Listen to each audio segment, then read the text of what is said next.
So here's some nice varied examples of the patterning of nature. So for some reason we've got the darker ones settling on the top, giving this two-tone pattern, and then just over here we have a much smaller pattern.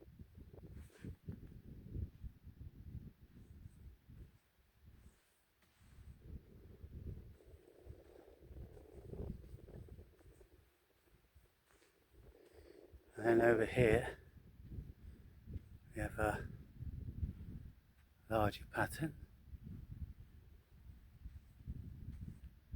And then here we go back to the two-toning again.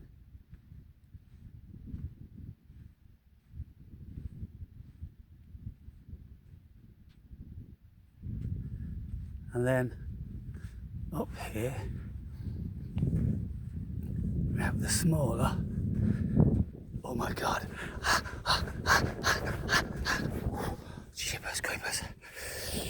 Wow, on the bits facing the sun, really hot. Oh boy.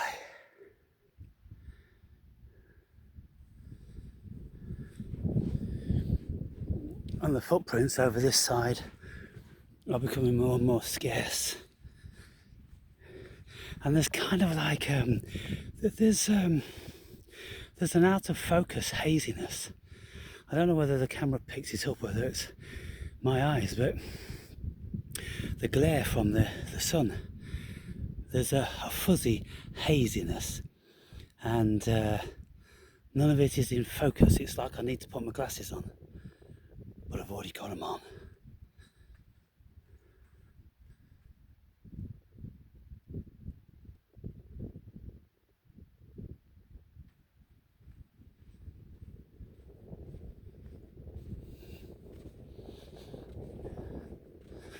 Well, I'd like to climb that face over there, but in view of the fact it's going to be absolutely scorching, I won't endeavour to do that.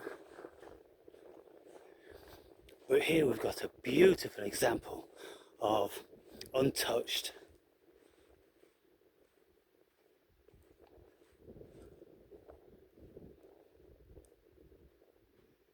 Isn't that something?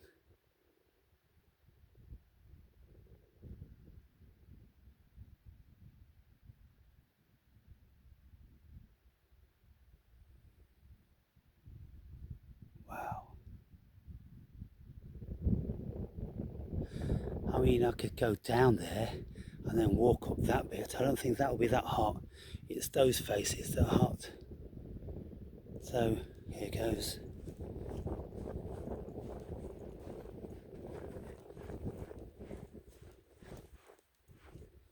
Wow, this is nice and cool actually.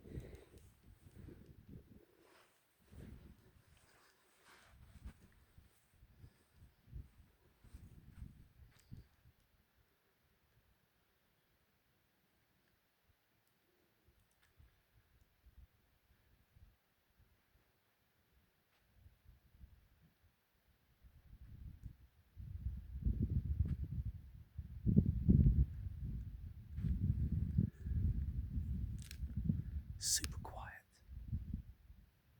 Super still.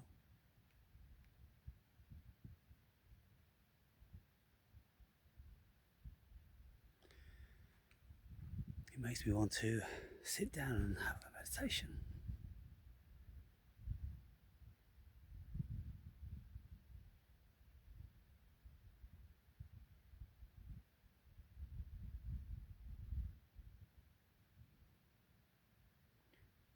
There's not too many places around modern suburbia where you can get this level of peace. There was an elderly couple.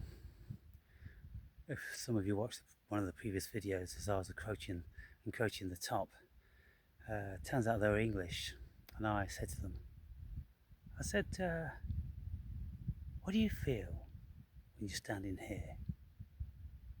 And the woman said, just wondering how we're going to find a way back. And they're only about 100 yards in. You can still see the fucking bugs crawling up the wall on their apartment building. And I said, well, what do you feel inside? And the old man's going.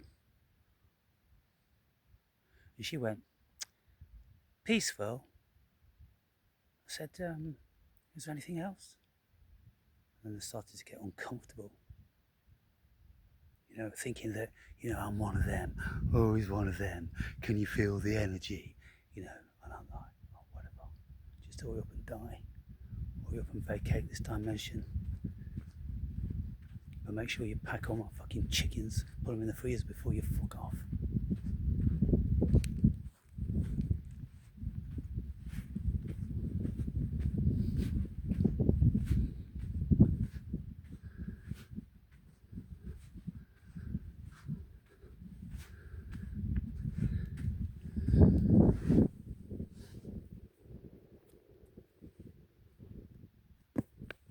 Who put you there?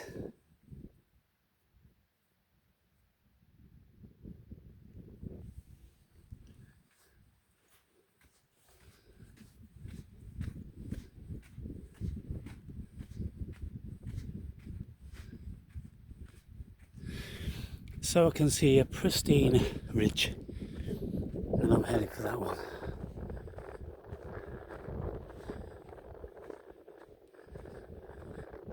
Oh.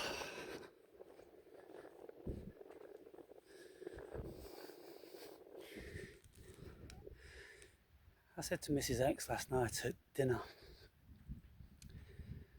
I said, I do all this scouring and scoffing at the drones, but goodness me, if everyone was awakened, then we wouldn't have anyone to pack our chickens and sweep our roads and empty our bins and wait on our tables and cook our meals and wash our pots and build our hotels and make our beds and clean our bathrooms. And good God, we need these worker bees. And so it makes it more existentially brilliant. It's absolutely brilliant when you think about it, because when some of us wake up, we realise that literally the whole world are slaving for us. They seem to be content in their slavery with their little trinkets and their 2 weeks holiday a year. And so great, just let them be content in their somnambulism, in their hypnosis. Wonderful, perfect, what a perfect world. All these drones completely asleep, just working for us. It's genius. And I said to Mrs. X, I said the cosmos is so remarkable. It's so brilliant that when you just look at things more broadly, you can see that everything's perfect. Everything is absolutely how it needs to be. So you've got all those people serving me, people flying my plane, serving me my food, in my seat reserved for me, and the air traffic controls working for me. And you can say, well, they're working for everybody, it's not just you. Well, they don't know the extent that they're working for me. And if they knew that I wasn't doing anything for them, they might get a little bit embittered by that. And of course this does happen, because when people say, well, these people that are not working, pouncing on us and all that, then they get all bitter and twisted about it, don't they? But the world needs people like me. The world needs philosophers. Have you ever heard of a philosopher which had to earn his keep? I never heard of one in my life. They're just blessed with everything.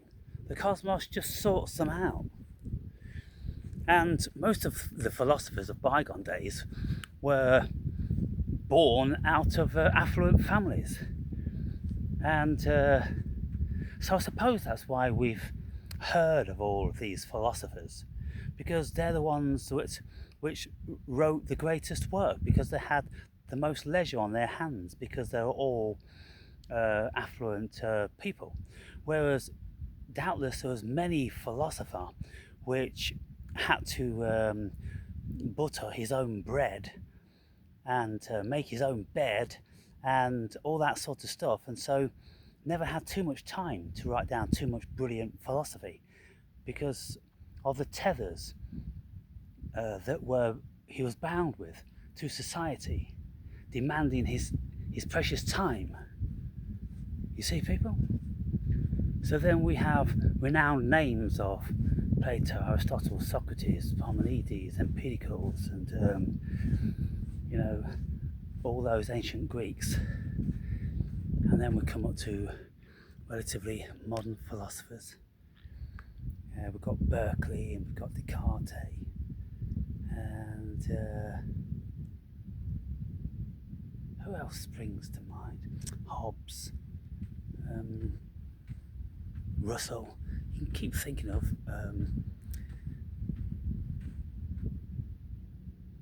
Castrop. You can keep thinking of, keep thinking. There's lots of them. But everything on this world is perfect.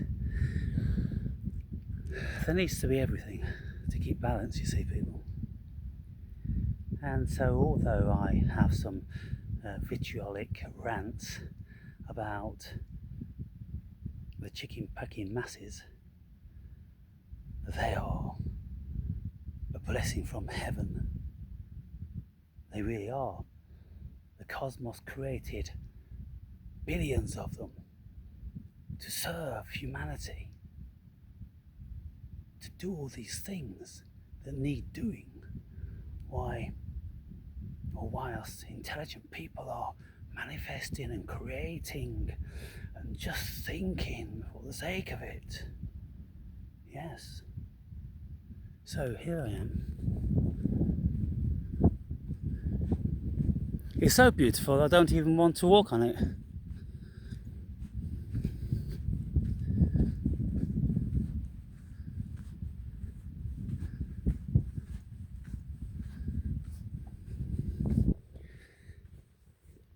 Almost a razor's edge there.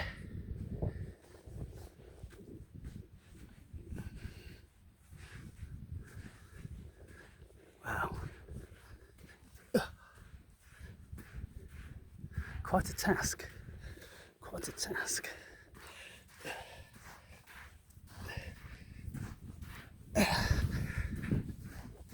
Ooh.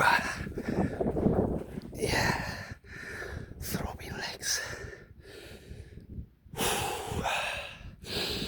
Expansive lungs, flushed with oxygen.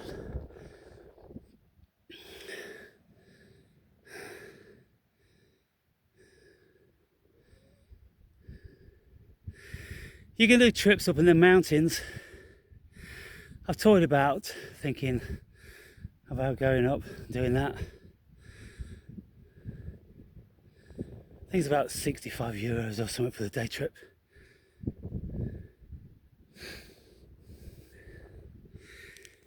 Anyway, I'm going to keep going over further and further to the end, and then I'll work my way back.